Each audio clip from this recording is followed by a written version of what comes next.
Les pointes de plus en plus acérées. À presque 20 ans, Hugo Hay confirme sa place au sein des meilleurs espoirs français du cross-country.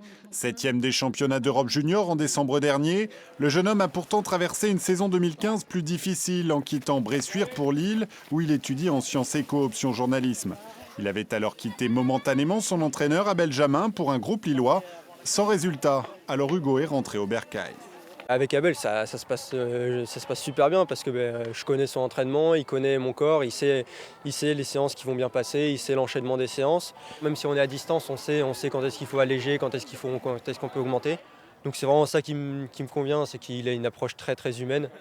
Un coach et un club, le SBAC de Bressuire, où le partage et les encouragements sont permanents et où les meilleurs comme Hugo tirent les plus jeunes vers le haut.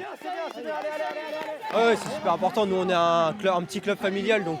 Et puis là, c'est le moment le plus important de la saison pour se qualifier aux France. Donc, il faut bien les encourager. Ouais. Allez, Saïd, allez. Accroche-le, allez. 15h10, départ de la catégorie Rennes. Senior et espoir courent en même temps sur 10 km 260. Et dès le départ, Hugo est aux avant-postes. Surclassé par Benjamin Malati, maillot vert, vice-champion d'Europe de marathon en 2014, Hugo contrôle tous ses autres adversaires. C'est un garçon très carré, très organisé et qui sait ce qu'il veut. Pour réussir, il faut un mental et Hugo, il a un mental. Mais en plus, c'est un étudiant brillant. Et parfois, ça pose des problèmes parce que le haut niveau n'est pas forcément intégré dans l'université.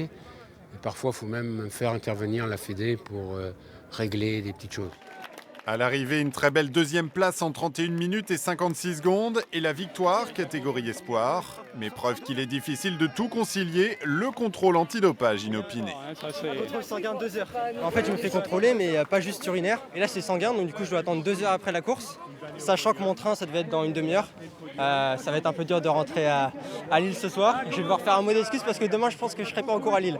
C'est un peu dommage. À ce niveau, la plupart des concurrents deviennent semi-pro. Hugo Hay devra probablement lui aussi faire ce choix.